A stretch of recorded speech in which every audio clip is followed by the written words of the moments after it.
pulmonar. La bibliografía, como ya también está en Robbins.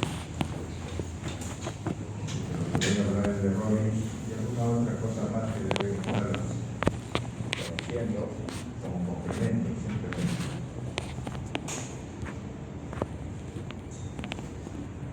Bien, para hacer un poco de recuerdo, la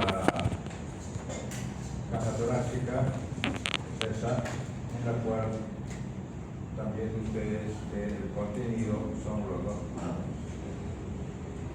Está completamente ocupado sus espacios torácicos, derecho e izquierdo, por el parénquima pulmonar que está inflado, lleno de aire, que es la función que desempeña.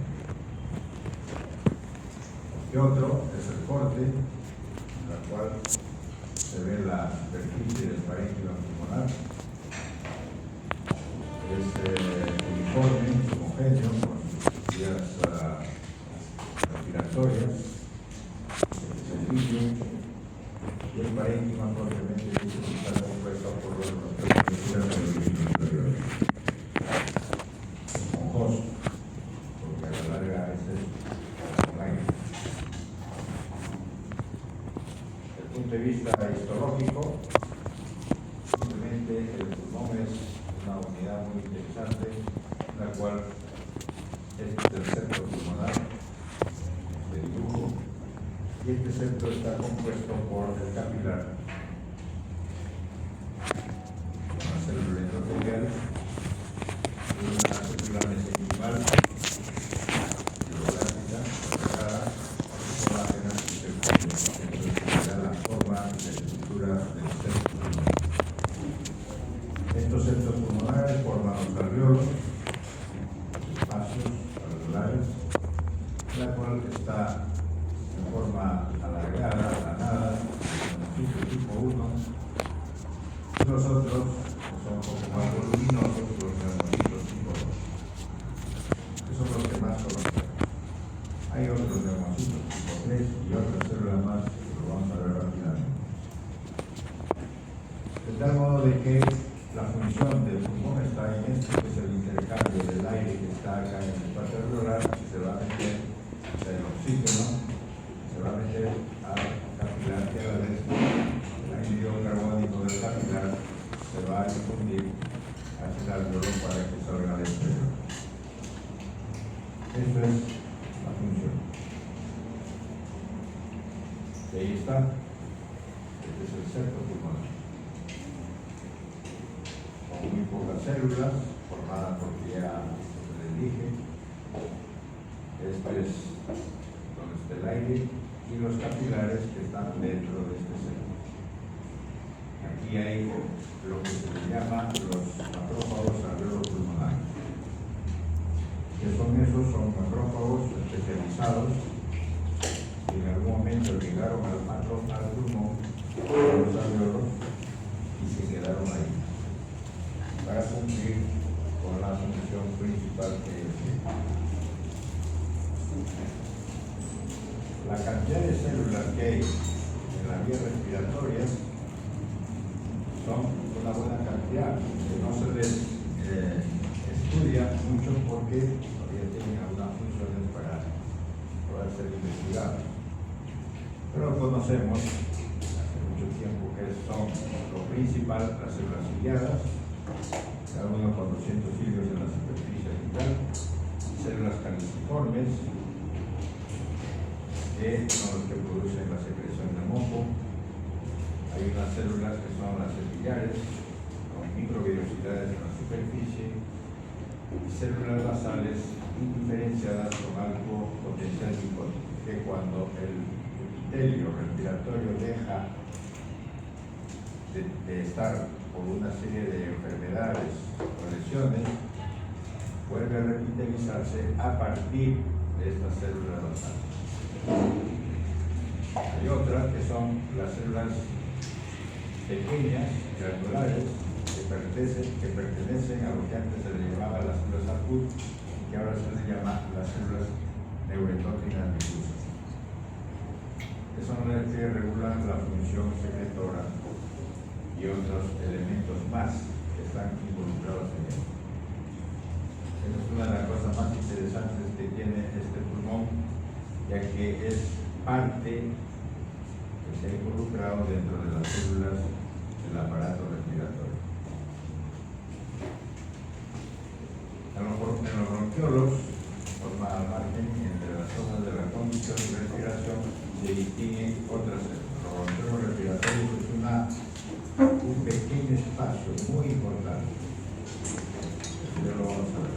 Células ciliadas, células microveloculares, las células granulosas, las neuroendócrinas y las otras, que es de la diferencia, entonces están arriba también, las células bronquiolares conocidas las células plasma o células claras.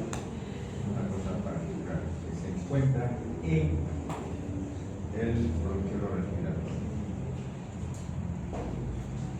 Ahora, el epitelio alveolar pulmonar propiamente dicho está, ya dijimos, neumocitos tipo 1, neumocitos tipo 2, neumocitos tipo 3, no son muy conocidas, bastante raras, y los macrófagos alveolo pulmonar.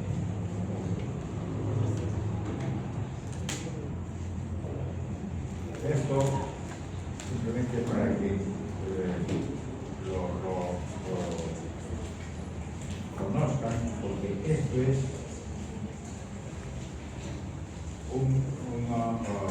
unas pruebas que se necesita hacer en el pulmón para tratar de identificar en qué está fallando, cuál es el problema del pulmón desde el punto de vista fisiológico. Para el volumen pulmonar, para el flujo respiratorio, para la capacidad de difusión y para los gases anteriores. Simplemente se lo decimos rápidamente y eso lo tienen que buscar. Eso está en todos los libros.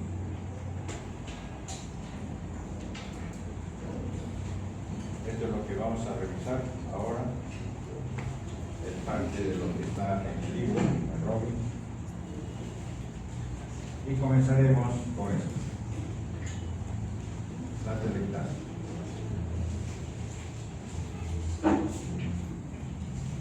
¿Qué es? Esta es la primera patología que tienen que acordarse. La pérdida del espacio aéreo sin ventilación, pero con preservación de la función hemática. Son dos tipos, primaria y secundaria. La primaria, falta de despegamiento, no se ha desprendido, no se ha abierto el espacio alveolar, y secundaria por colapso de alveolos, que previamente han sido o han estado ya abiertos. Y dentro de ellos el más frecuente es el secundario, porque eso sucede en el transcurso de muchas enfermedades del pulmón. Son de tres tipos, como ven acá: de tipo obstructivo, o por resorción, tipo compresivo y por contracción.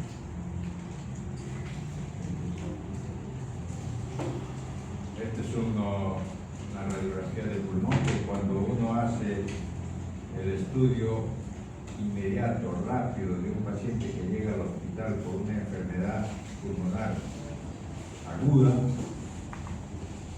y que el médico todavía no sabe a qué se debe porque viene con una severa disnea, jadeante, sin poder respirar, que lo encontraron en la calle, y llega al hospital y tratan de ver por qué es el problema. Una de las cosas que primero tienen que hacer, evidentemente, primero dándole los auxilios correspondientes, es hacerle una radiografía simple del pulmón. Ahí está, esto es. Y con esto, el médico va a saber dónde está el problema. Uno de los dos pulmones está mal. ¿Cuál es?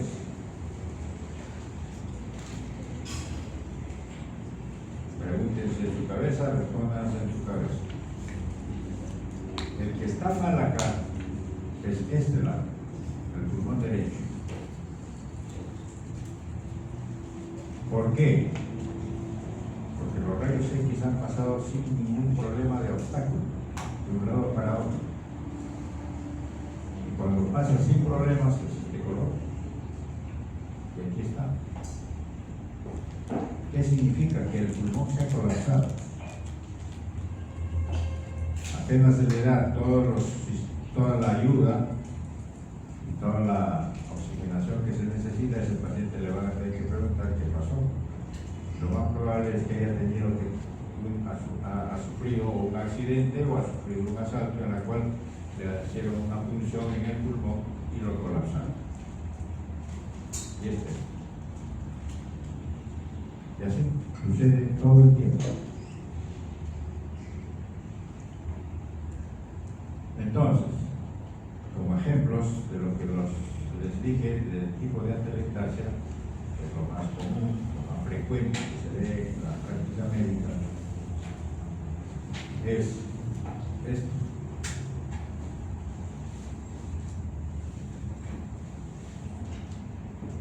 Por compresión. ¿Qué significa? De que el aire entró al espacio alveolar. Ustedes saben de que el espacio alveolar tiene una presión negativa. Apenas entra el oxígeno por la presión atmosférica, esto se va a inflar y va a expensas del pulmón llenarse de aire, ese espacio alveolar. Pues el ejemplo está porque entró por la parte de las costillas o porque se rompió una vía aérea intrapulmonar y salió hacia el espacio pleural. El otro, que también es de tipo compresivo, de contracción, no compresivo, de contracción, es porque no se llenó de aire, sino se llenó de sangre. Igual, empuja, presiona el pulmón y lo colapsa.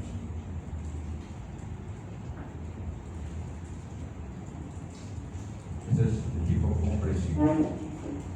Igual que esto, no es contracción. Contracción es esto. Que significa de que está presionando, en este caso, la pleura, está engrosado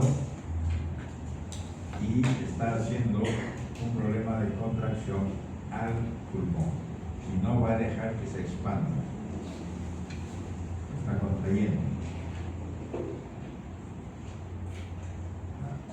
Compresión, contracción, y este otro es el de resorción obstructiva. Este es un ejemplo de un fragmento de moco, secreción dura, que está en la laringe, que esto se ha ido por la tráquea, ha ido a uno de las vías grandes del pulmón derecho o izquierdo, al tronco, y ahí se quedó, se estancó, se clavó y ya no deja entrar el aire. Y el aire que está atrapado dentro de ese pulmón, poco a poco va a reabsorberse y va a hacer lo que se le llama la atelectasia o resorción.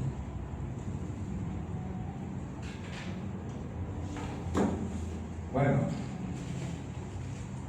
el otro problema a nivel pulmonar es lo que están viendo acá, que es el problema del edema pulmonar. Otro que es en patología, es en las enfermedades sistémicas, que es enfermedad propia del pulmón y que todo el tiempo en medicina se ve. Como ya dijimos en el ciclo pasado, el edema pulmonar es simplemente cantidad de líquido dentro de los alveolos pulmonares, los espacios alveolares. Y se puede deber a todos estos que ya lo conocen. Por incremento de la presión hidrostática, incremento de la presión venosa, disminución de la presión oncótica, obstrucción de los linfáticos, es un poco más raro que digamos, pero existe, lesiones directas del tejido pulmonar, problemas bacterianos, aspiración de líquido, radiación, trauma en el pulmón, en lo que fuera. Y lesiones indirectas cuando el problema es no en el pulmón, sino en cualquier otro órgano y que secundariamente el pulmón va a lesionar. Ahí están todos estos. Y hay otros de origen indeterminado, por ejemplo, que nosotros tenemos en nuestra patología aquí en el país, que es el problema del edema de las grandes alturas. Y otro, el tipo neurogénico, cuando hay un trauma a nivel del sistema nervioso central. Bien. Daño pulmonar. Esta es una de las cosas importantes que tienen que saber, porque es el pan de cada día de los médicos, y en especial de aquellos que se dedican a tratar de solucionar el problema en los casos muy agudos. El síndrome de dificultad respiratoria aguda del adulto, hablamos del adulto, fue descrito por Auerbach en el 67. Y desde ahí esto siempre ha sido un gran un objeto de intenso estudio. Hasta ahora, lo clínico, académico, de investigación permanente. Sigue hasta ahora. ¿Por qué 67? Porque en esa época, si ustedes ven la historia, los norteamericanos estuvieron o se metieron en la guerra de Vietnam y ahí murieron cantidad de soldados norteamericanos. ¿Cómo? Porque los otros, los de Vietnam, ponían minas en el suelo, pisaban, y el problema que era que salían volando en su lado por traumas a nivel de los miembros inferiores, principalmente porque ahí estaba el explosivo. Llegaban a la unidad hospitalaria del campamento en ese sitio y los pacientes a los 4, 5, 6 días morían por edema pulmonar o insuficiencia respiratoria, mejor así. Y eso es el problema de los daños pulmonar indirecto a un problema traumático. Eso es lo que estudiamos. ¿Y a qué se debe? Entonces, esta lesión pulmonar, esta injuria pulmonar aguda, tiene que tener algunas características. Un inicio agudo. En la radiografía simple, un desarrollo de infiltrado bilateral algodonoso, una cantidad de oxígeno en sangre alterado, una relación de presión arterial de oxígeno por la frecuencia de la fuerza del oxígeno dentro de la sangre, que tenía que ser menor de 300 milímetros de mercurio. De la relación entre el oxígeno intraalveolar y lo que hay en la sangre. Tiene que ser menos de 300 milímetros de mercurio. Y lo más importante es que no debe haber un problema de hipertensión auricular, ausencia de hipertensión auricular izquierda. Esos son los criterios para decir de que hay un problema de daño al pulmonar agudo.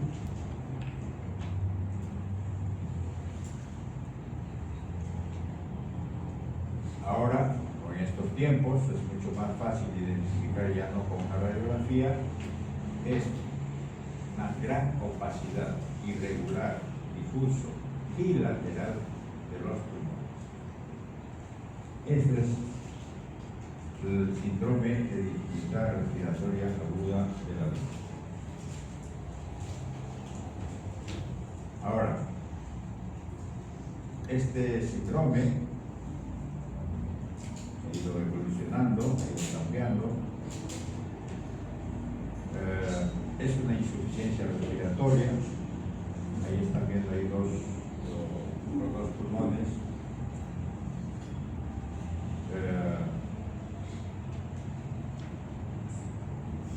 en la cual la característica es que son pulmones turgentes, pesados, rígidos y al corte se va a ver que el parénquima está sólido, totalmente sólido. Antes les dije que era la característica de esponjoso, una condición normal. ¿Ya? Pero este no, este es sólido. ¿Y es a qué? Mientras que en un pulmón normal, en un alveolo normal, esto es la característica. Está el aire, las células, las tres células que uno reconoce dentro de este espacio alveolar, y eso es así. Pero en un daño alveolar, en una lesión alveolar, en la fase aguda, de lo que le llamamos nosotros el síndrome de distrés respiratorio agudo, va a llenarse de líquido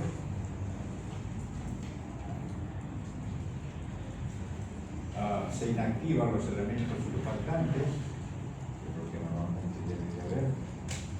Va a haber leucocitos, nucleares, macrófagos, que van a soltar y producir gran cantidad de mediadores químicos. Como vean acá, factores microestructurales, interleuquinas, 6, 10, factores de reactante, proteasas, en fin. Va a lesionar a las células de tipo 1, lo van a necrosar. Eso es una característica. Se daña el neumocito tipo 1. El neumocito tipo 2 se va a quedar ahí sin mucho problema.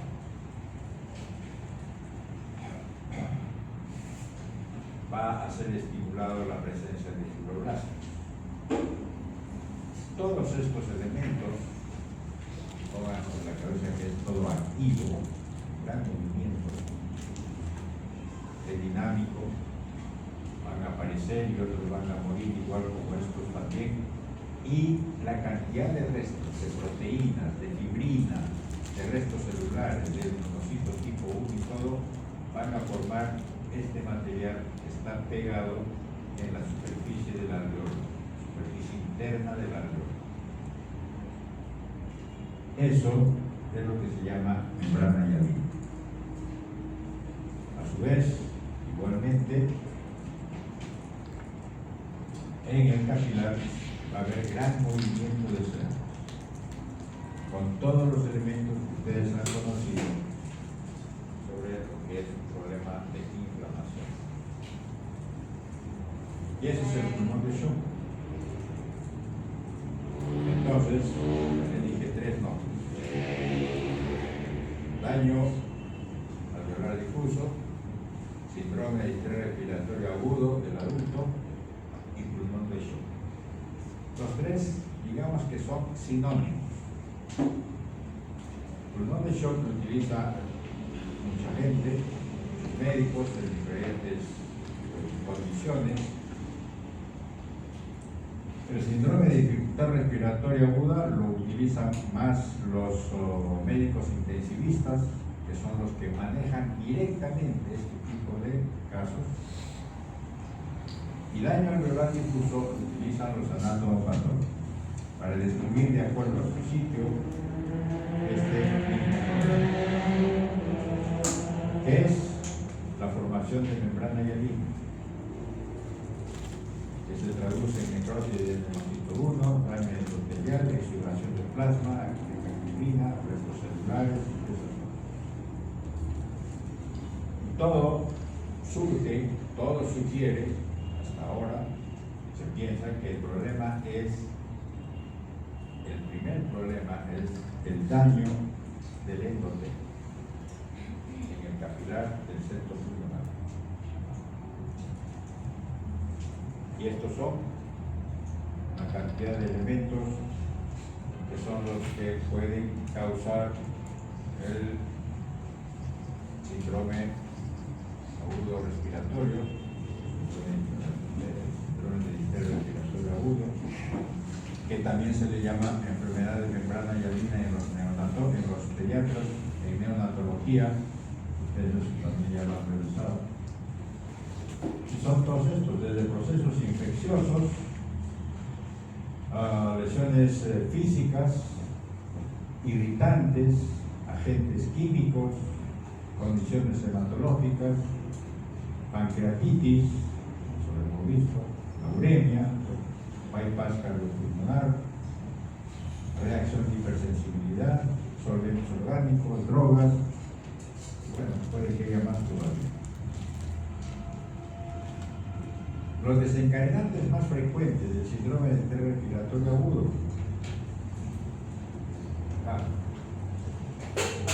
son las neumonías y las sepsis. Neumonías 35-45%, la sepsis del 30-35%. Muy bien, una serie de elementos más que ahí ya visto.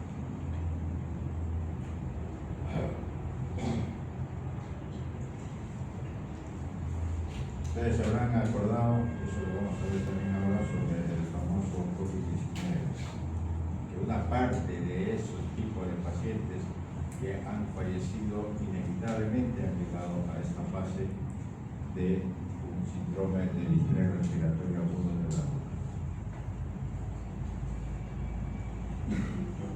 Como se ve en el pulmón, ya vimos la parte macroscópica, la microscópica es esto. No hay mucho elemento inflamatorio en los septos, porque sí está engrosado. Eso depende de las fases. Está engrosado los septos pulmonares, los espacios alveolares están disminuidos y lo que más se reconoce es esta membrana rosada y está cubriendo el alveolo. Eso es lo que más caracteriza a esto. De tal modo de que este daño alveolar difuso por el patólogo, reconociendo esto,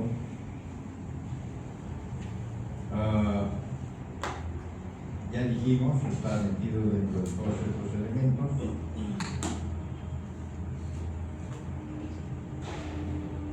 Que con una congestión capilar primero que va a comenzar y después todos los otros elementos que va a hacer que se dañe el endotelio. Y en las fases, esto no se queda ahí permanente, eso va a progresar. Porque todo paciente que tenga este daño alveolar, no todos van a fallecer.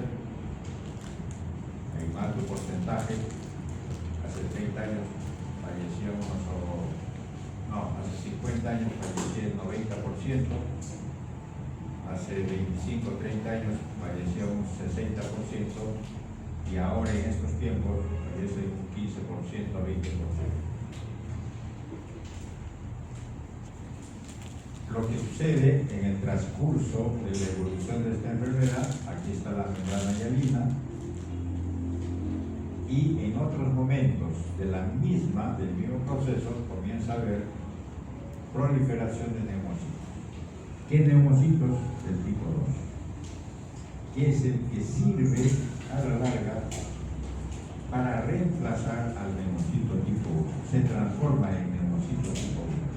Por eso hay estas células que son los neumocitos 2 que comienzan a proliferar para reemplazar a los neumocitos tipo 1.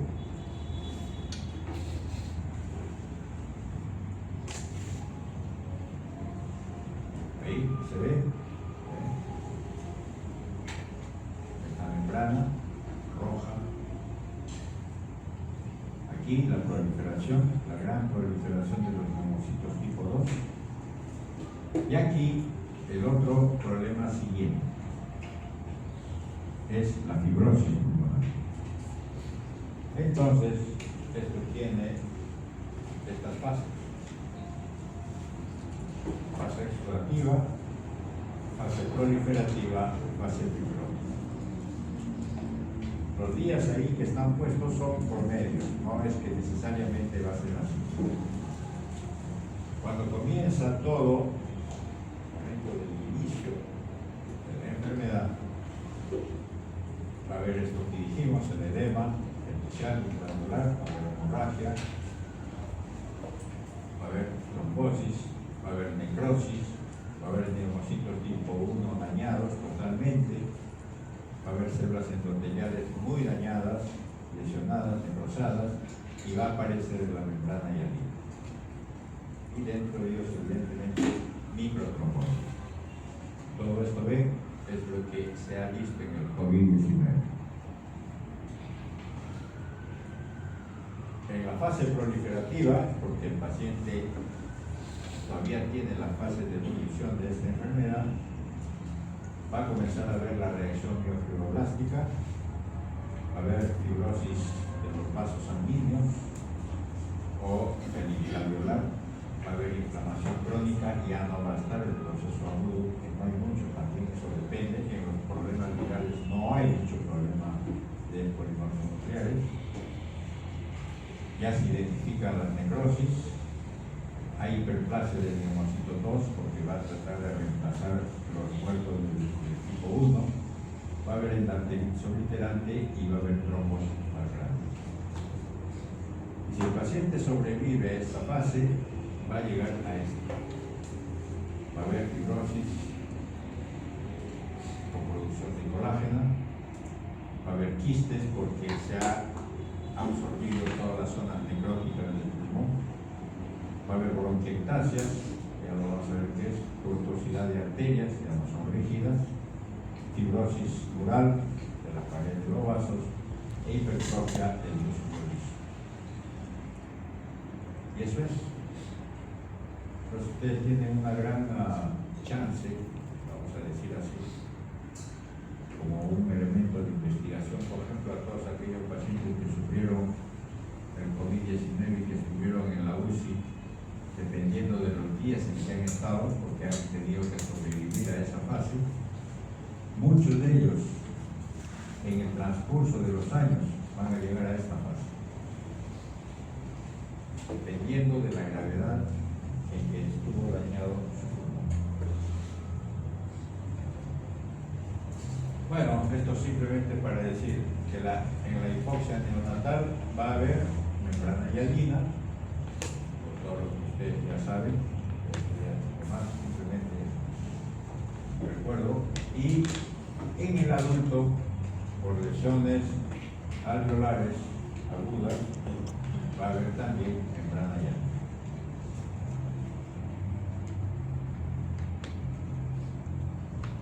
En este caso del neonatal, la muerte es lamentablemente la consecuencia.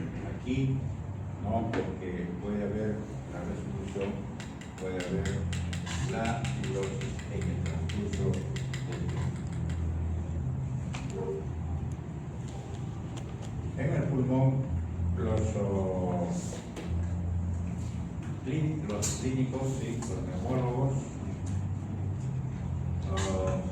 y eso lo estarán viendo en los hospitales, normalmente separan y ven al pulmón con dos problemas que se encuentran en la mayoría de los casos.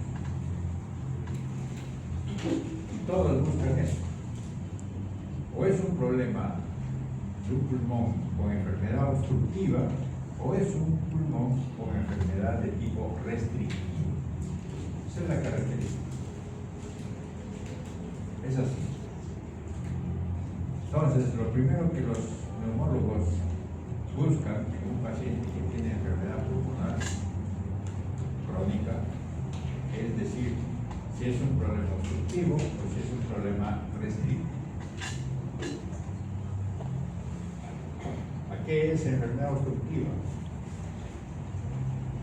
Obstructiva es por un aumento de la resistencia al flujo de aire. ¿Por qué? Porque está causándose por una obstrucción parcial o completa. cualquier nivel del sistema de los conductos o de la vía respiratoria. Eso es un problema óptimo.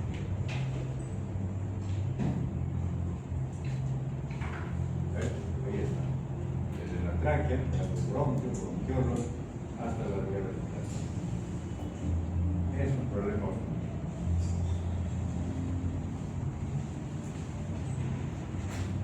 ¿Cuáles son las enfermedades que están encajonadas dentro de este problema pulmonar?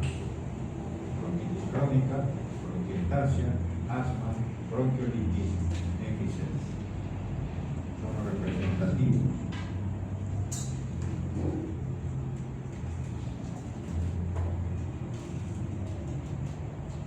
Esta es dentro de lo que les dije, de las pruebas que se tienen que hacer para la función pulmonar, están estos dos.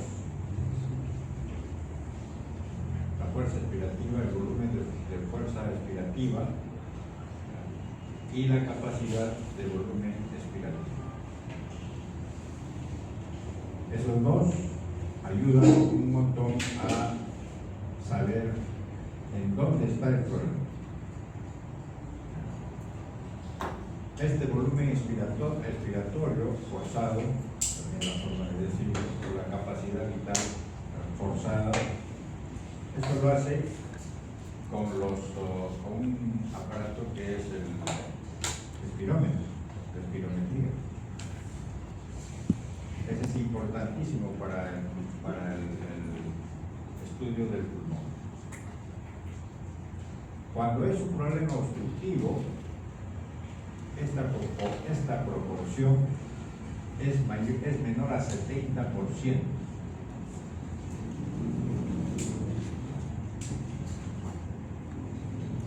Cuando en esta prueba de función respiratoria encuentran que es menor de 70%, el neumólogo inmediatamente dice, ya, correcto, entonces lo vamos a calificar a este caso como un problema obstructivo, cualquiera que sea estas opciones.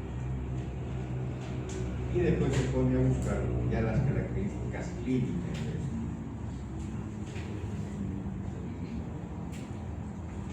Bueno, ¿cuál es el espectro de esta enfermedad pulmonar? Hay que hacerlo rápido. Bronquitis crónica. El sitio anatómico es el bronquio. Los cambios patológicos más importantes es una gran hiperplasia de glándulas mucosas que se encuentran en la pared del bronquio.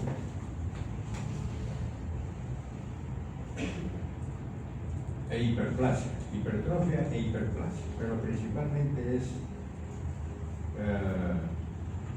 la hipersecreción que hay por la hipertrofia o la hiperplasia. Hipertrofia porque ha crecido todo el volumen de la glándula, e hiperplasia porque ha aumentado el número de células caliciformes en el epitelio respiratorio, que producen moco. Por eso en una bronquitis crónica lo que más hay es tos o esputo, con producción de esputo. ¿Cuál es la etiología? El tabaco y el aire contaminado. Bronquiectasia, otra enfermedad, donde también son los bronquios, donde aquí el problema es crónico y lento, donde los bronquios comienzan a deformarse, produciendo áreas de dilatación y otras de cicatrización y estrechez.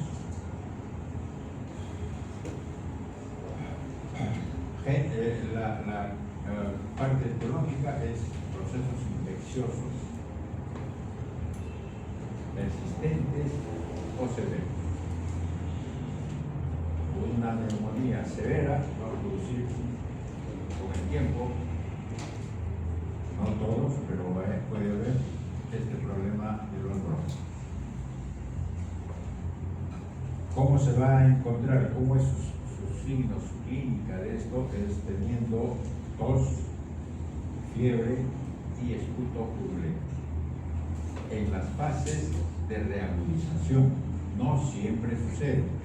Hay pacientes que tienen su bronquiectasia, pero mientras no esté en la fase clínica, no va a ver esas cosas. Asma, bueno, eso lo van a ver en el seminario. Asma, también los bronquios, hay una hipertrofia muscular, hiperplasia, con producción de cantidad de moco también y proceso inflamatorio. La etiología es un problema inmunológico o de causas no conocidas, y su característica es que es episódico, ¿no? Con disnea, tos y falta de aire.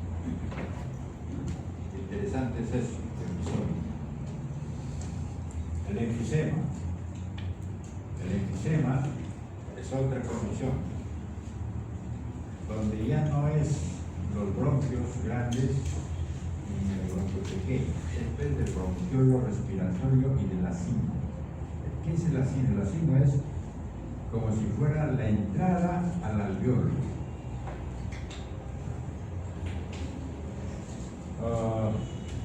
Que es muy grande, espacio aéreo muy grande y con destrucción de la pared de ese espacio alveolar o del acino o del infundíbulo pulmonar.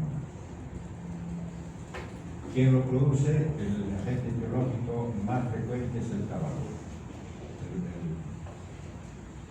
componente del cigarro. Su clínica es vista, solamente vista. Y este otro es una incorporación que han tenido hace más o menos unos 10 años a este cuadro, es la bronquiolitis, que es la enfermedad de la vía aérea pequeña, donde es el bronquiolo,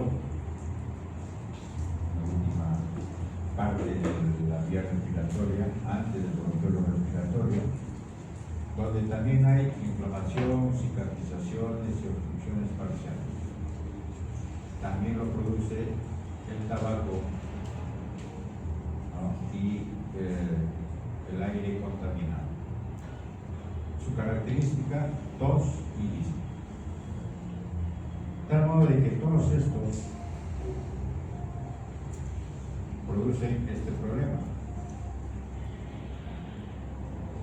Este volumen expiratorio forzado entre la capacidad vital forzada, medido en un segundo, está disminuido. 70%, menos de 70%.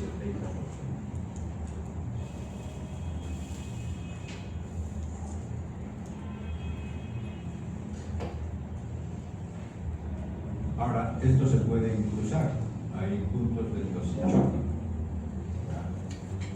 en esta enfermedad crónica, el enfisema, por ejemplo, con la bronquitis crónica y con el asma.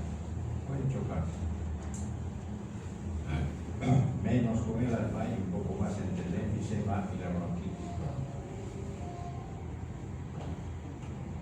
Puede haber, especialmente en la enfermedad de la vía aérea pequeña. Ahí es el problema donde puede haber un cruce de esas enfermedades. Rápidamente, el enfisema, que es aumento permanente y anómalo de los espacios aéreos distales al bronquiolo terminal antes. O sea, desde el bronquiolo respiratorio, acompañado de destrucción de sus paredes y sin signos de fibrosis. Ahí no hay fibrosis. Este es el ejemplo más típico, este es un pulmón normal. Esa es la característica del bronquiolo respiratorio, este es el acini, estos son los alveolos. Es muy sutil la cosa. Hay dos tipos, como ven acá. Enfisema centroacinar, donde el principal problema está en los bronquiolos respiratorios, y el panacinar está prácticamente en el infundíbulo y los alveolos.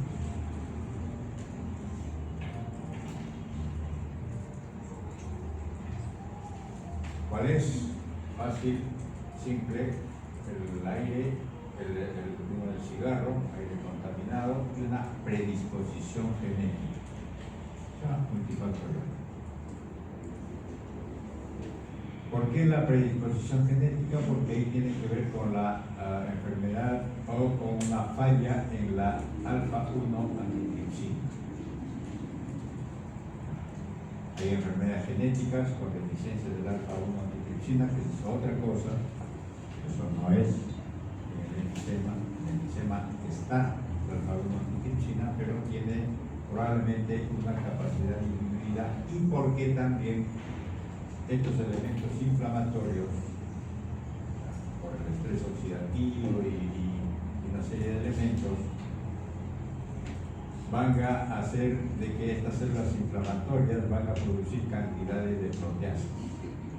Y las proteasas no son bloqueadas por la alfa-1 antitripsina, que es una proteína que se produce en el hígado o en el macrófago.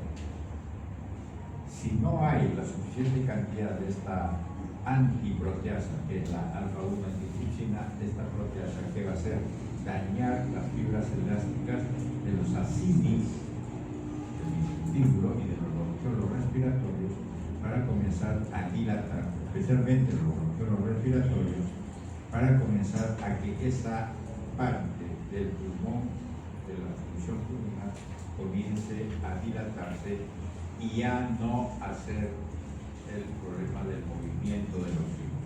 Eso es, a la larga es eso. Esa es la característica.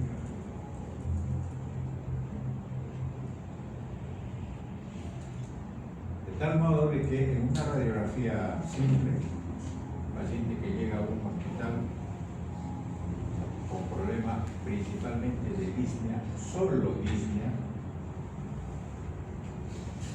y el médico quiere saber qué cosa puede ser con un pulmón que se parece, o con un tórax que se parece a un tonel, dice, bueno, quiero averiguar de qué se trata. Va a hacerle una serie de procedimientos, pero lo más sencillo y lo más fácil para estar mucho más cerca al problema es tomarle una radiografía simple del pulmón, o una teleradiografía. Aquí están viendo la flecha. ¿Qué significa eso? De que el diafragma está aplanado, no tiene la curva. Eso es que el pulmón está expandido y está presionando al diafragma. ¿Me dicen? Son cosas así que uno tiene que pasarse y guiarse para hacer un diagnóstico más rápido. Hay varios tipos de enfisema, ya dijimos. Este es el cerebroacinar, por el smog, por el cigarro, la infección. El panacinar es un problema genético, donde ahí sí el problema está en que no hay la alfa-1 antitripsina. No es en el cerebroacinar, sino en el panacinar. Y hay otros tipos de enfisema, que son el enfisema irregular, el enfisema compensador, que significa de que a ese paciente le sacaron un pulmón porque estaba muy dañado y se quedó con uno. Al final va a quedarse el pulmón que tiene con un enfisema compensador.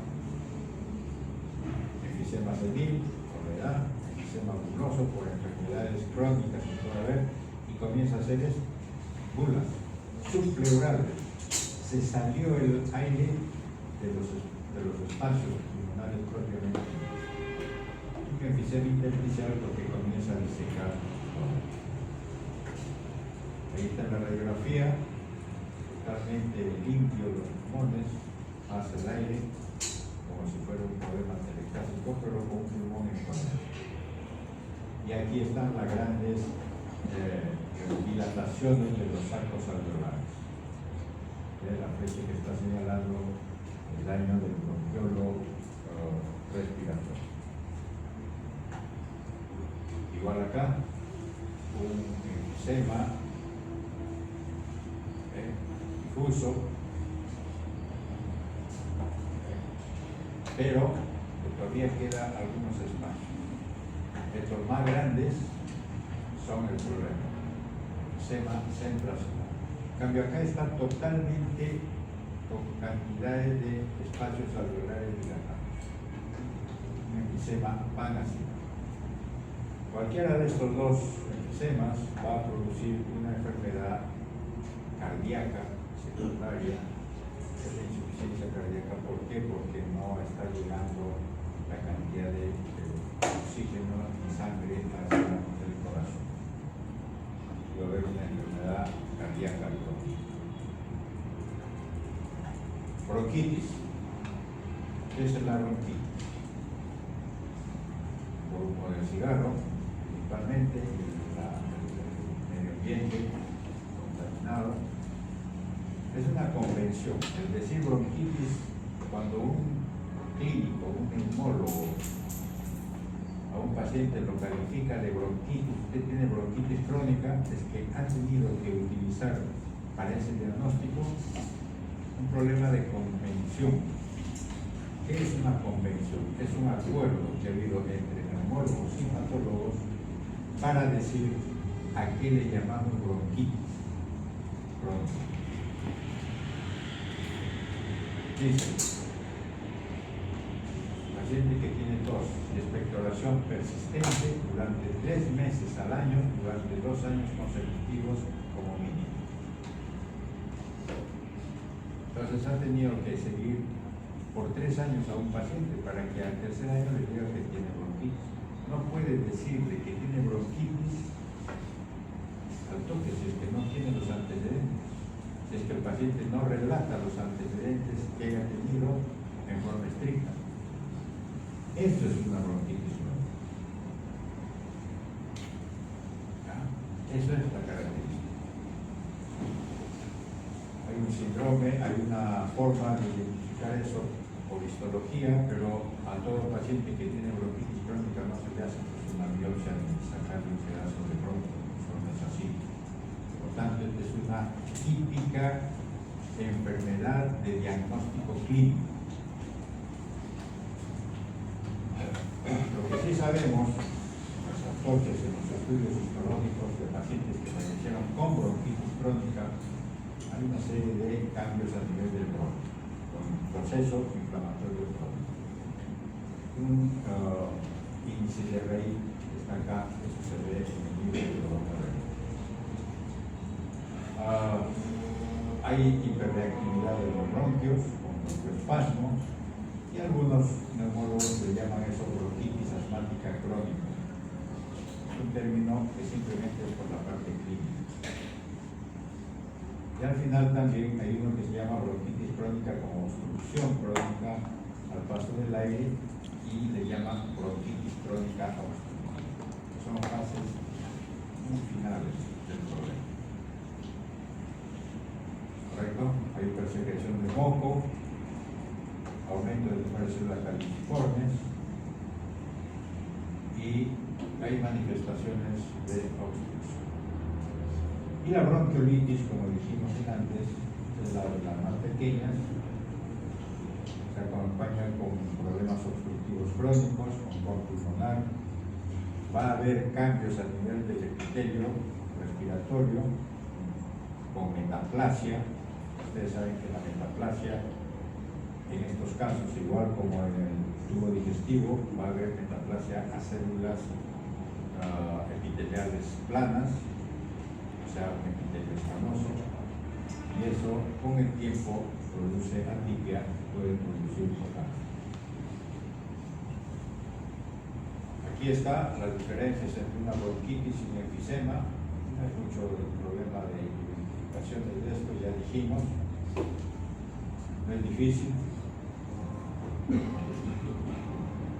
Desde el punto de vista macroscópico, esta es una bronquiectasia bastante severa, con moco dentro de la luz bronquial, grandes dilataciones, irregularidades e infecciones persistentes.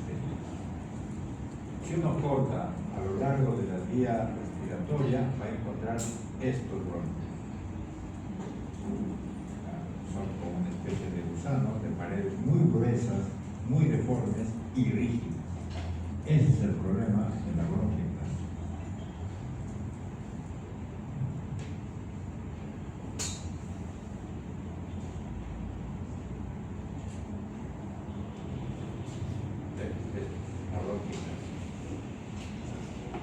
Así que, por su característica de forma, uno le llama de tipo ostacular, irregular, y otro de tipo de forma tubular o cilíndrica. Son dos tipos de bronquiectasia. Cuando hay hemorragia o sobreinfección con tos y expectoración, es que clínicamente está manifestándose la bronquiectasia. Hay uno que son procesos congénitos. Esa es otra condición que no es frecuente encontrar.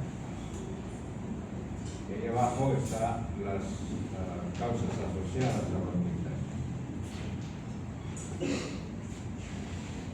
Esta es una imagen, un dibujo normal de un árbol bronquial. Esto es en la fase evolutiva de la bronquiectasia, donde están todas las paredes gruesas, rígidas, y esta es la última fase donde hay cicatrizaciones y con obstrucciones y dilatación. Y el problema principal de una bronquiectasia es esto: una pared rígida con gran inflamación y una luz que va disminuyendo o aumentando dependiendo de donde esté más el problema de fibrosis, y inclusive con desprendimiento del epitelio respiratorio. Asma, eso ya lo vamos a ver en el seminario. Y enfermedad restrictiva. Rápidamente, porque si no, se nos va a ir el tiempo. El problema respiratorio de tipo restrictivo, el volumen expiratorio forzado como la capacidad vital esforzada, esto en la prueba de la espirometría va a pasar como si fuera normal, no está alterado. Es interesante, no está alterado. Entonces, ¿qué cosa es un problema de enfermedad pulmonar restrictiva? Es la menor expansión del parénquima pulmonar con disminución de la capacidad total. ¿Qué significa eso? De que hay partes del parénquima pulmonar que no funcionan. No es que el aire no esté estancado en el pulmón, no es eso. Simplemente no está la cantidad de aire suficiente en todo el pulmón para que pueda ser recogido a los capilares. Es un problema restrictivo. Se está dañando el pulmón en su característica morfológica. Ahora, actualmente a nivel mundial, esta enfermedad pulmonar restrictiva es el que está aumentando cada vez más. Hay más enfermos, más pacientes con este tipo de enfermedad pulmonar. Y estas son las causas, o los agentes etiológicos, vamos a decirlo así. Uno de los principales es este, que es el fibrosante, es el más frecuente. ¿Qué significa? Que el pulmón está fibrosándose.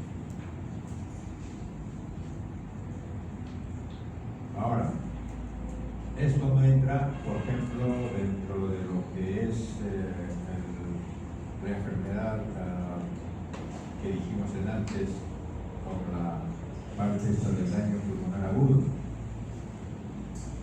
de la enfermedad pulmonar aguda del pulmón de shock, porque ahí también va a haber fibrosis, pero ahí tiene un agente infeccioso que es el causante de esto.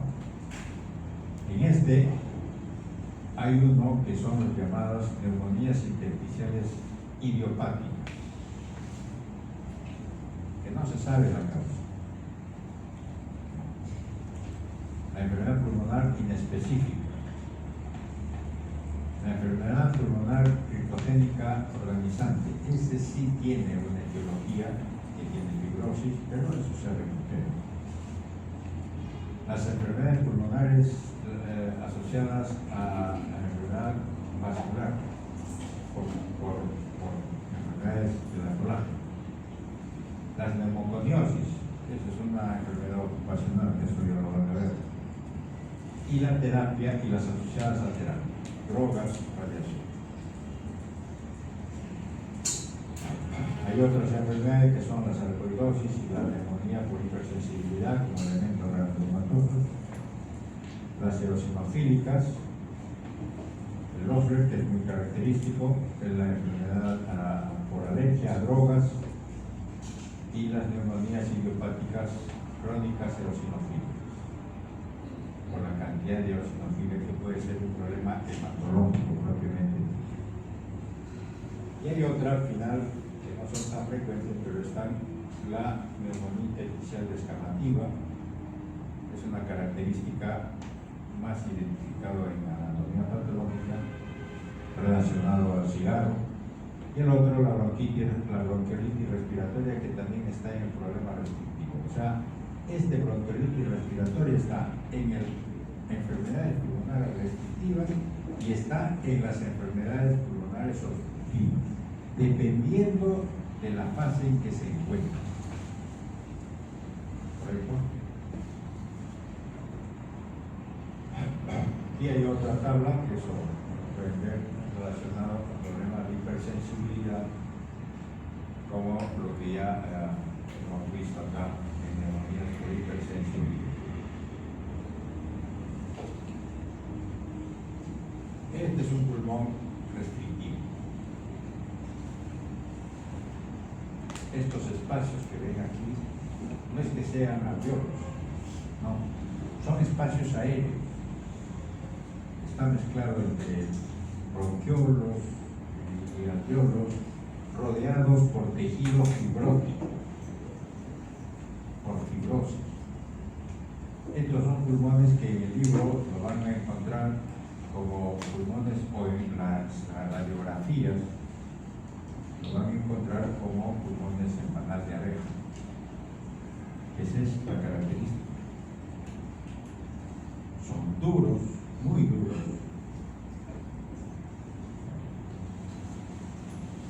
Que prácticamente no tienen posibilidad de expansión.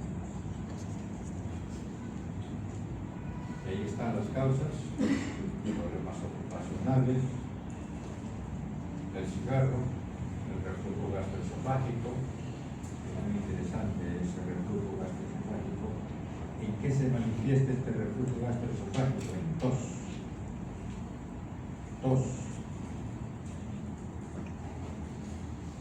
Evidentemente va a haber alguna cuestión de ingreso de elemento en el reflujo gastroesofágico y va a producir el daño parenquimal pulmonar.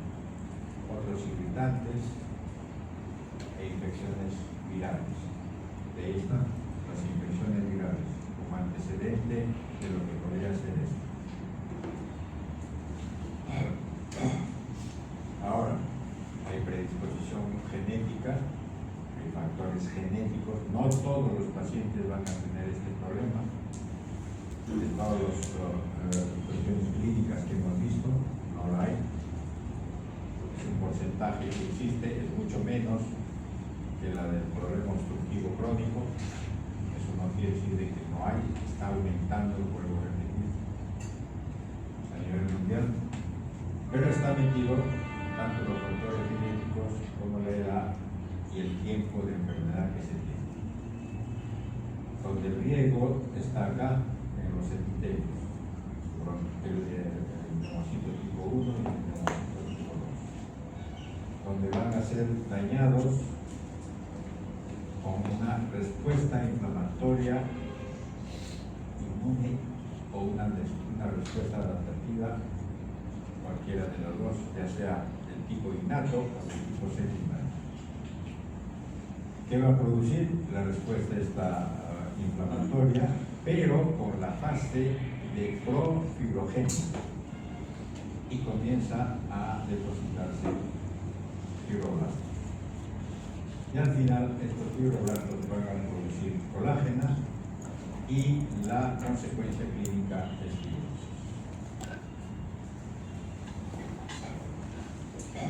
O sea que es un proceso de reparación aberrante en algunos pacientes que tienen esa predisposición.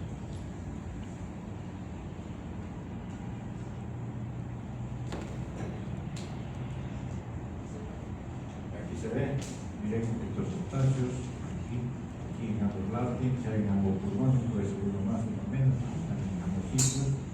Desde el punto de vista clínico, con esta radiografía e histológico se ven estos espacios totalmente deformes, anómalos, grandes y pequeños, que poco a poco comienzan primero en algunos sitios, principalmente a nivel subpleural, y después comienza a aumentar esta fibrosis cada vez más, haciéndose solamente quistes, y al final la mayor cantidad es fibrosis. Esa es la secuencia.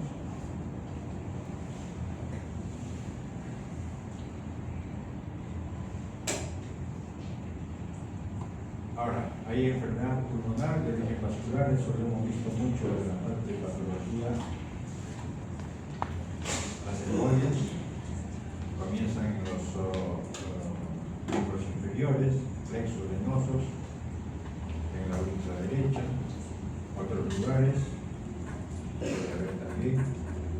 Y la evolución clínica son de 3 características. Puede ser masiva, y si es masiva, clínicamente se va a encontrar, muchos pacientes llegan al hospital o están en el hospital, por ejemplo, de un momento a otro, una persona de 75 años va a ser operado por una hernia, está ahí echado en su cama, y inmediatamente cuando está de noche, un familiar que está ahí, llaman diciendo que su pariente está en fase de exaltación y no puede respirar. No puede respirar. Van inmediatamente, miran y efectivamente no puede respirar. Falta de oxígeno, una severa insuficiencia respiratoria. Así, de momento, bruscamente. Claro, unos minutos más, menos, el paciente fallece. Y cuando se le hace la autopsia, es que encuentra una severa embolia pulmonar, masiva, como dicen. La parcial tiene unas manifestaciones clínicas de dolor, controlado, alguna sensación de falta de aire, disnea, y pasa. El silente, ese sí, no hay ninguna síntoma clínico hasta que sea masivo en el transcurso de los años y prácticamente el pulmón ya deja de tener la función porque ya no hay pulmón donde entre el oxígeno, porque la embolia ha producido infartos pulmonares masivos, pequeños, en la cual hay una insuficiencia pulmonar final.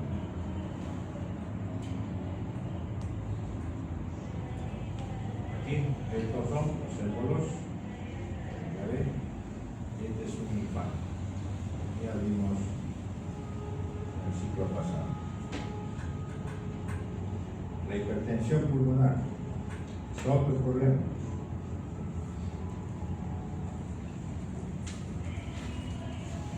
La hipertensión pulmonar, como ven, de muchos trastornos que afectan principalmente las arterias pequeñas y musculares. Puede ser, y es lo más frecuente que hay, la insuficiencia cardíaca izquierda.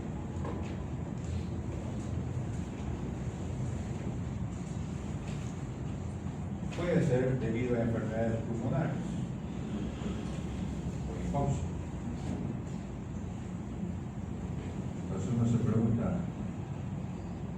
habitante normal, natural, ciudadano de Cerro El Pasto va a tener hipertensión pulmonar? Sí, por hipoxia.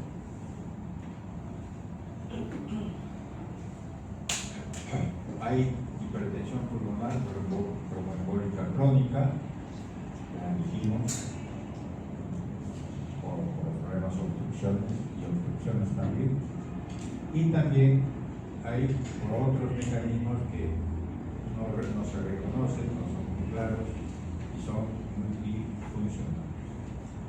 Claro, hay hipertensiones pulmonares por un problema típicamente cardíaco, eso está acá, en los problemas de enfermedad cardíaca congénita.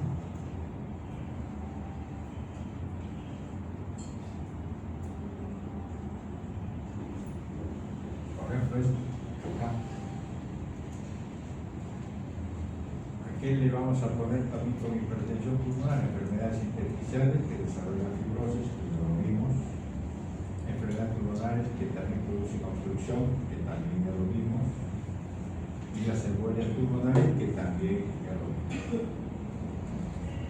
Y las cardíacas, que eso lo habrán visto en la patología cardíaca, las comunicaciones interauriculares, las comunicaciones interventriculares, que se llama transposición de grandes vasos, pues estenosis de la válvula mitral por enfermedades de la válvula mitral, ya sea adquiridas principalmente. Aquí abajo se ve cómo es el desarrollo de una enfermedad por hipertensión pulmonar, la enfermedad de la arteria. Esto es el feto, paredes gruesas, todavía no funciona el pulmón. Apenas nace, miren cómo se dilata y disminuye la pared del vaso. Pero cuando comienza a ver en la fase temprana una hipertensión pulmonar, otra vez la pared de la arteria es fibrosa por hiperplasia, hipertrofia muscular lisa. Y esta última fase de la hipotardía, en la cual hay una fibrosis de la íntima, no de muscular, es de la íntima, con una severa disminución de la luz. Esto es, así se ve, la primera fase. No, esta no es la primera fase, esta ya es la fase después de la hipertrofia muscular. Ya está comenzando a haber fibrosis de la íntima y esta es la luz. Aquí la luz está tan pequeñita como una gran fibrosis de la íntima. Aquí se está haciendo una especie de tratando de hacer una rama de esta arteria, pero de la pared está saliendo como un chupo. Y aquí está una neoformación de vaso. Y esta es la última fase, en la cual la luz es esta, pero hay neoformación de vasos acá, con dilatación, aquí. Es una arteria de tipo glomeruloide. Tratando de que la sangre vaya por diferentes sitios para tratar de compensar la falta de oxígeno en ese lugar. Y se ve como es una arteria tan gruesa en las primeras etapas de una hipertensión pulmonar.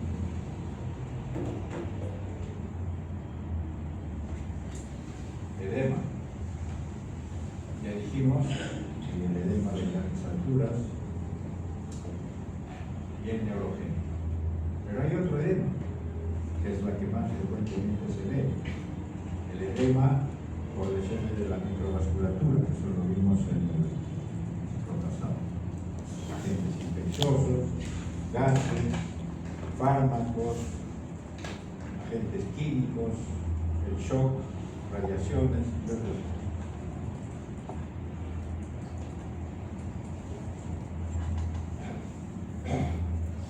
En esto de las grandes alturas se ve esto.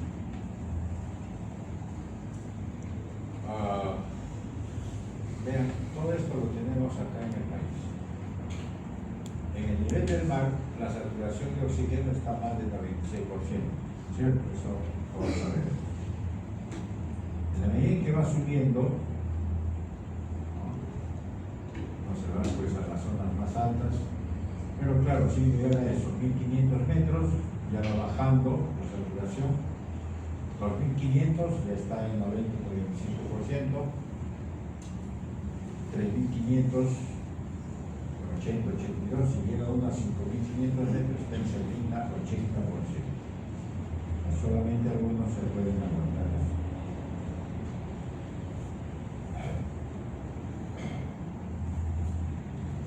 La hipoxia es el causante. Actúa sobre la vasoconstricción arterial, venoconstricción, el incremento de la presión intraalveolar de la microvasculatura, o sea, en los capilares, y es el que produce el edema pulmonar. Bien, ahora nos queda un poco para hablar sobre lo que son los agentes infecciosos pulmonares. Es el pan de cada día de los neumólogos y de los clínicos. Bien, cuando entra un agente infeccioso en el pulmón, va a haber una defensa innata y una defensa adaptativa. La defensa innata aparece en los macrófagos y los natural killers para tratar de destruir al elemento causante.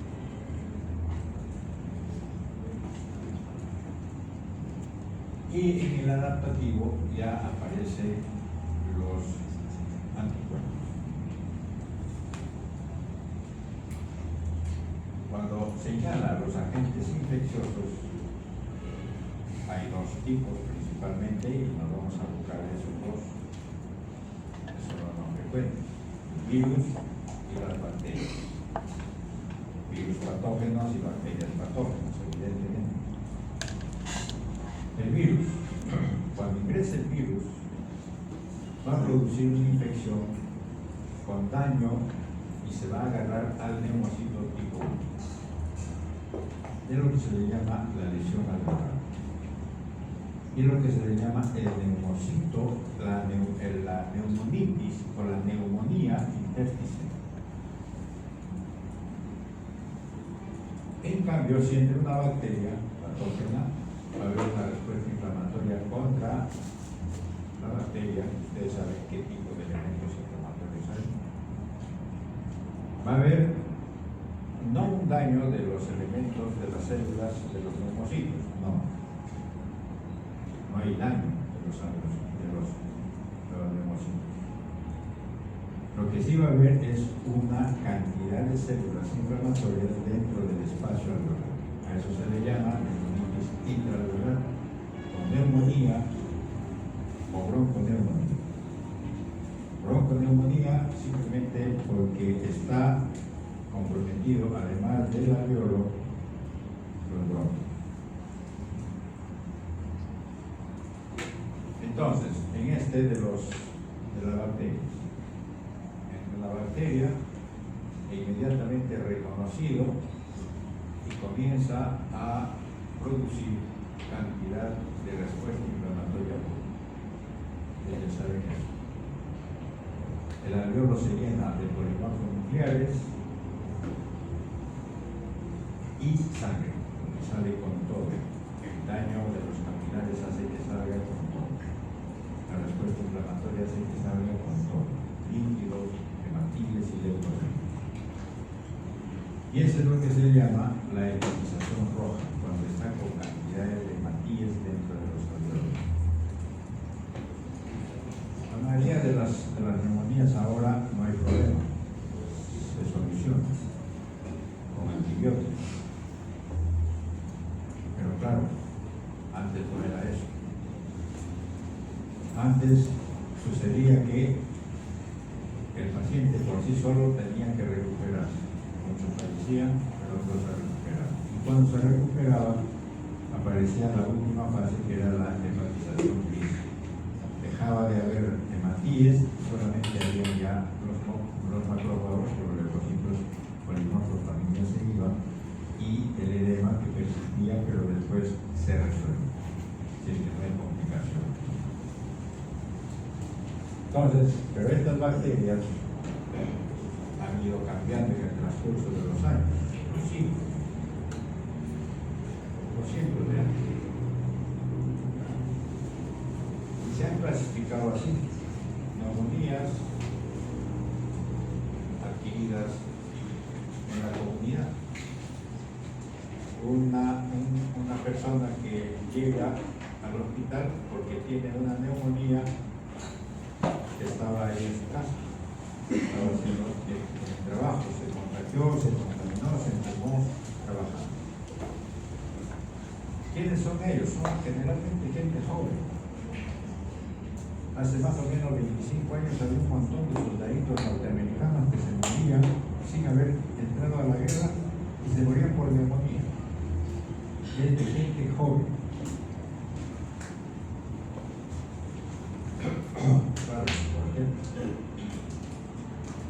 Los causantes generalmente ahora reconocidos son estos: Streptococcus, Haemophilus, Varicela, Staphylococcus aureus, Legionella.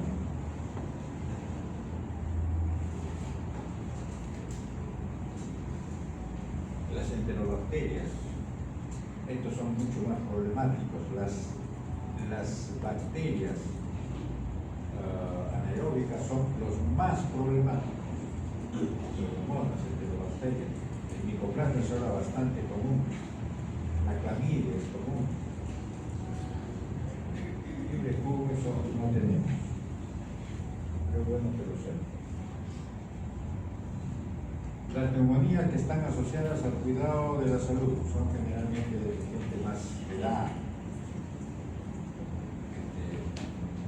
en hospicios, Staphylococcus, resistentes, ahora hay eso, la Pseudomonas aeruginosa, el Streptococcus pneumoniae.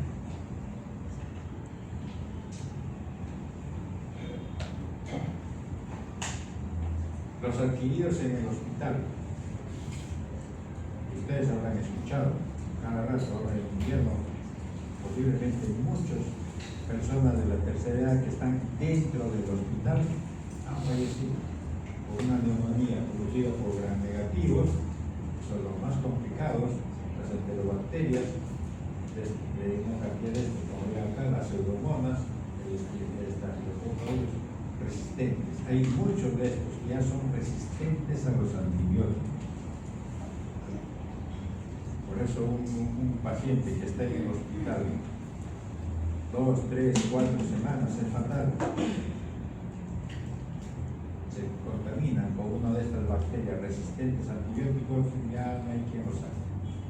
Es por eso que lo más rápido posible deben de sacarlo de un hospital, apenas esté en buenas condiciones para irse.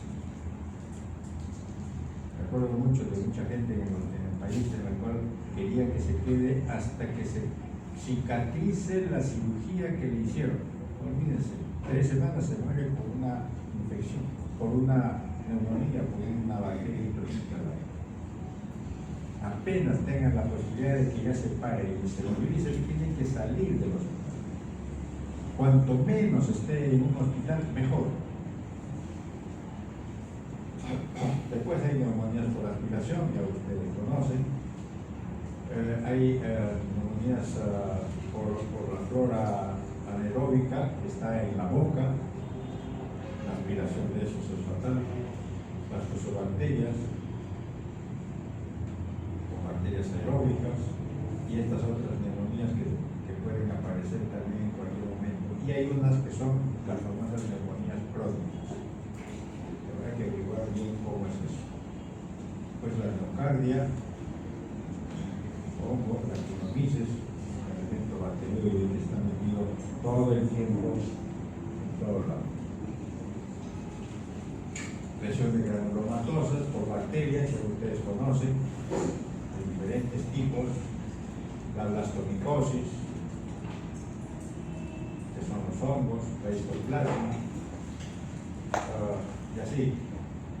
La las neumonías necrotizantes con abscesos pulmonares de las bacterias anaeróbicas. Esa es una de las cosas más frecuentes que hay.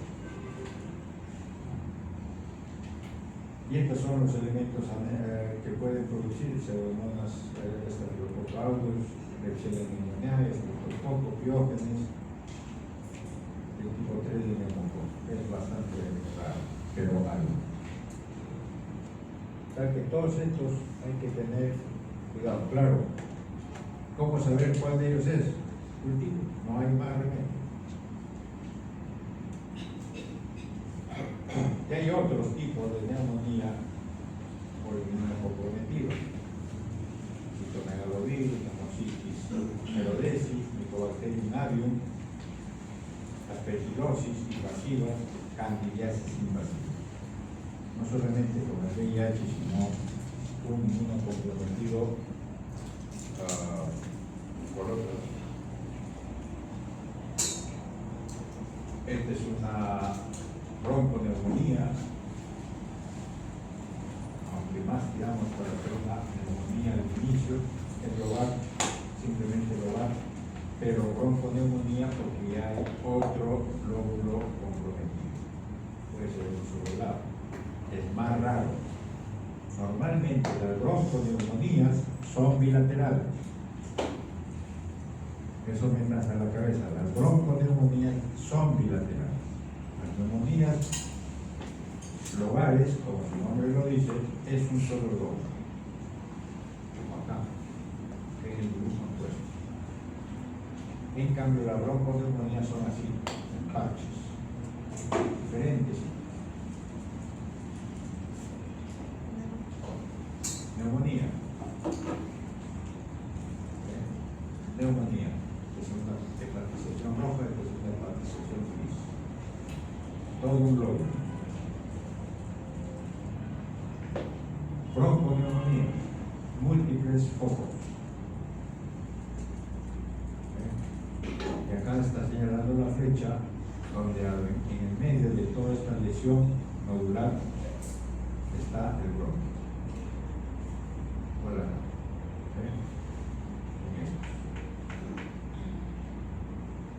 Múltiples, diferentes lóbulos comprometidos en la bronconeumonía. Ambos, en la microscopía, es casi lo mismo. Cantidad de leucocitos nucleares dentro de los alveolos. Cantidades. Y aquí está en la fase de hepatización y de fibrosis, que puede haber en algunos casos, pero eso se va a resolver. Pero lo que no se puede resolver es una de estas. Esta es una complicación, un absceso producido por una bacteria anaeróbica patógena que produce necrosis del tejido pulmonar y se produce esto. La caverna. Estas lesiones acá irregulares, progresión de los bronquiolos, inclusive de los bronquios también. Esa es una de las complicaciones de una neumonía o una bronconeumonía. La otra, que es mucho más frecuente, inclusive, ¿cuál es? El derrame pleural o empiema, el empiema pulmonar. Los virus, rápidamente.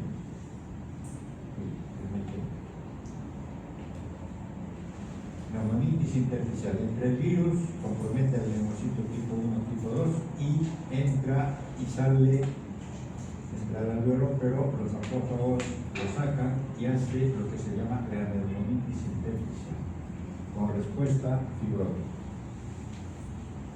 Y es el virus, el COVID, es el mejor representativo que ahorita tenemos. Hay un montón de virus, los que tenemos todo el tiempo. En el COVID simplemente hay 3, 4 tipos que hacen daño. De los cientos que tiene el coronavirus, solamente hay 4 que son los que comprometen al ser humano. El grupo 1, el grupo 2, el 3 y el delta coronavirus. Bueno, esto lo pasamos. por ejemplo, miren, este es un artículo que salió en 2003. Es un coronavirus que produjo síndrome de interés respiratorio agudo severo. Igualito que este 19, pero con la diferencia de que dependía del tipo de paciente. Eso lo vamos a ver rápido. Este es el virus, el agente patógeno, el elemento patógeno de este virus es el spike. Ustedes lo conocen. Tiene estas fases, asintomáticos, 60-90% de este coronavirus, COVID-19. Enfermedad leve o moderada,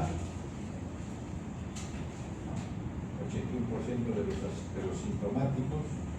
Enfermedad severa, 14%, y muy severa, con posible muerte, desde 5 a 1%. No depende de lo que sucedía en la forma como se intervino en la sociedad. Un periodo de incubación donde no hay mayormente nada, pero que el pulmón está así, totalmente rojo. Esto es como una tomografía con espectro fotográfico. Cuando hay problema de fiebre, malestar y daño pulmonar, pero ya pasa las 6 semanas después de la infección, ya hay respuesta de recuperación. El verde es la recuperación. Inclusive 12 semanas después todavía hay un poco de daño, pero ya se recupera. Así es lo que debió de ser. La última fase, donde casi no hay recuperación, es el síndrome del distrés respiratorio agudo. Las fases, primero entró a nivel respiratorio, cosas nasales, faringes, todas esas zonas altas, recto respiratorio alto, ingresa el virus, se agarra al AC2 y después en la fase de síntomas comienza a entrar a los pulmones, a los capilares y aquí en la severa donde hace el daño. Pero el daño no es por el virus propiamente dicho, simplemente es esto, liberación de citoquinas. Este es un término que sacaron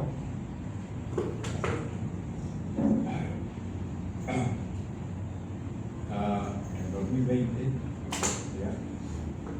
El síndrome de interés respiratorio agudo severo del coronavirus se ha recordado el papel fundamental de la respuesta inmune eficaz del huésped y el efecto devastador de la desregulación inmunológica, que se le llamó síndrome de liberación de citoquinas.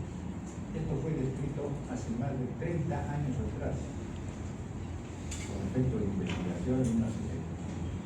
Y se ha demostrado eso. Ahora le llaman tormenta de citoquinas, pero en realidad es el síndrome de liberación de citoquinas. La mayor cantidad de muertes que ha tenido el país, lamentablemente por una política totalmente equivocada del gobierno de esa época, es por el síndrome de liberación de citoquinas, donde no había el virus, porque fue la desregulación de la respuesta inmune que alteró todo el sistema respiratorio y produjo al final un síndrome de distrés respiratorio agudo. Bueno, esto ya lo van a ver en principios, que eso lo han hecho, lo han escrito muchos. Todo el daño a nivel sistémico. Simplemente como respuesta a un síndrome de distrés respiratorio. Hay otro virus, como el citomegalovirus, produce células gigantes multinucleadas. Esto es una inmunohistoquímica para encontrar el virus, ácido positivo. Esto es la respuesta al virus. posibilidad de daño, secreción, necrosis, cirugías ampliadas, microtrombosis, bueno, tuberculosis, ya conocen ustedes, una enfermedad transmisible, las fases de la tuberculosis, ya conocen el granuloma, ya conocen el granuloma, el complejo primario,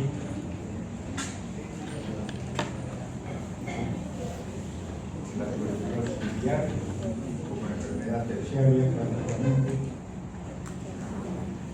cantidad de granulomas, como células gigantes, nucleadas,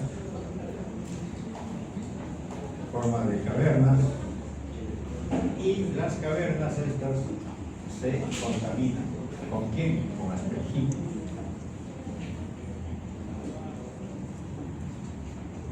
Hay otro tipo de infecciones que son los hongos, acá, por ejemplo, Toxoplasma, acá el criptococo,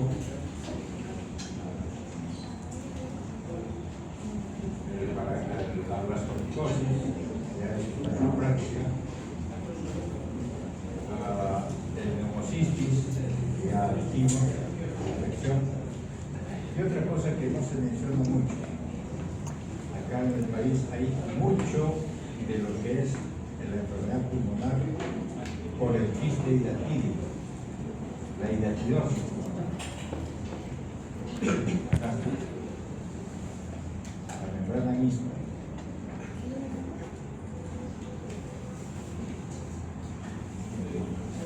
Bueno, y al final estos son los tumores. El principal actualmente es el adenocarcinoma. En segundo lugar es el carcinoma epidermoide. En tercer lugar, carcinomas grandes. Y el cuarto, el carcinoma neuroendocrino. Estos son los principales.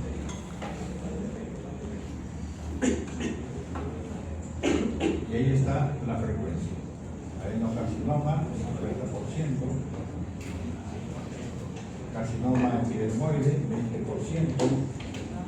Acá le han puesto el carcinoma neuroendocrino a células pequeñas, 15%. Y el carcinoma grande, 2%. Y después hay unas 8 o 10 tipos de carcinomas que incluyen otros que son del 13%. La mayoría de ellos en adultos. Y ahora se estudia mucho en base a esto. La terapia por agentes biológicos, identificando una serie de puntos claves de moléculas mutadas y que ahora se están encontrando que pueden ser atacadas con medicamentos que exclusivamente van a ese punto. Dentro de las principales están el EGFR, el KRAS y el AKE. Pero la mayoría, lamentablemente, no se conoce o no hay mutaciones reconocibles propiamente dichas. Muy bien, ahí terminamos.